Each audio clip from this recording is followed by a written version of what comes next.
Hello, this is Jen Hills, and I am going to do a presentation for you today on the 6 evaluation standards from IDEA. You can find this information in your Pierangelo and Giuliani book, chapter 8, but I wanted to expand on it just a little bit so that you might get a deeper understanding.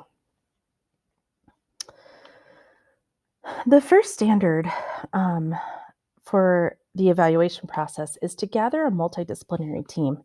This team can include a variety of people from the school, but it must include parents. Parents are the most important piece to your IEP team. Um, on, After inviting parents, we could also have a special educator, a general educator, and then depending on the concerns that we have for the student, we might invite an occupational therapist who works with fine motor things, and a physical therapist who would work with their gross motor needs, a teacher for students with sensory impairments if they're deaf or hard of hearing, or if they are visually impaired. Um, you need to include an administrator. They have to be in on an evaluation. And if there are concerns, maybe a speech pathologist or a school psychologist, social worker, a guidance counselor, and a nurse. It's really important that we make sure that all the people who can help us make a decision on whether or not the child has a disability according to IDEA, and also make decisions about the IEP, that they're all there at the table with us. The next important standard is cultural and linguistic diversity. So the team must use culturally and linguistically responsive testing materials and procedures. How do we go about doing that?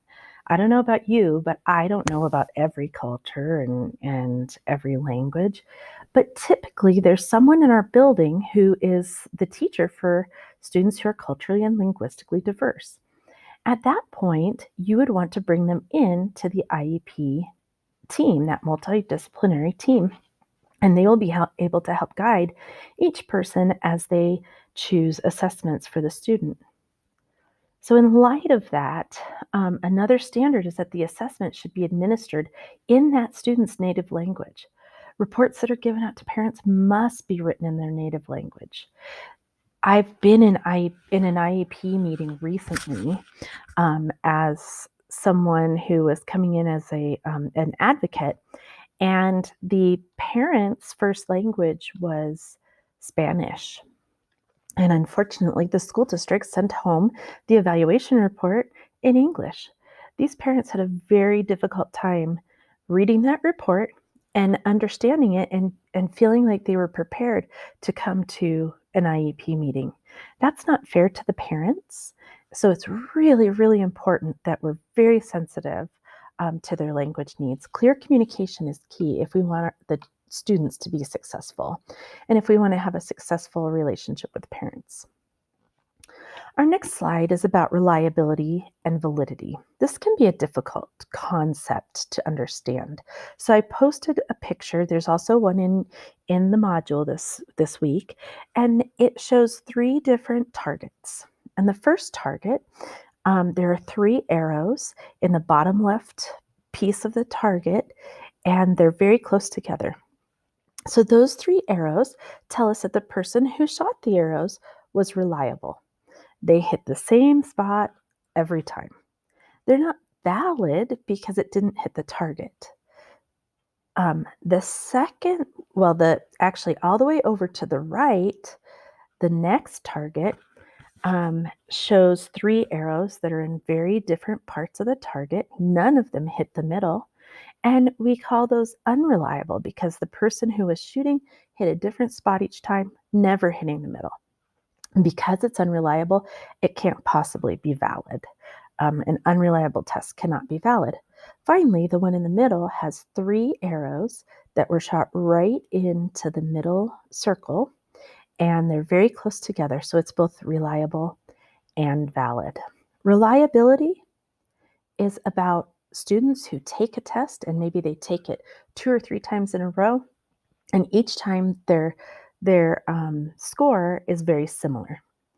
Validity helps us to understand whether or not the test is actually testing what it says it tests. Each person on the team needs to do their own evaluation and assessments and have a voice at the evaluation meeting and during the development of the IEP. Parental input must be included. All along the way, parents should be asked if they have any comments or anything to add to the IEP or to the plan. By working together, we can develop an appropriate plan to help each student reach for the stars. There is not one single procedure that can be used as a sole criterion for determining a disability or educational program for a student. It's really important that we remember that one IQ score or one low score in a language or speech assessment is not enough to make a decision about whether or not the child has a disability and whether or not that disability is one that is severe enough for um, going into special education. So please, let's do everything that we can to build relationships and help our students succeed.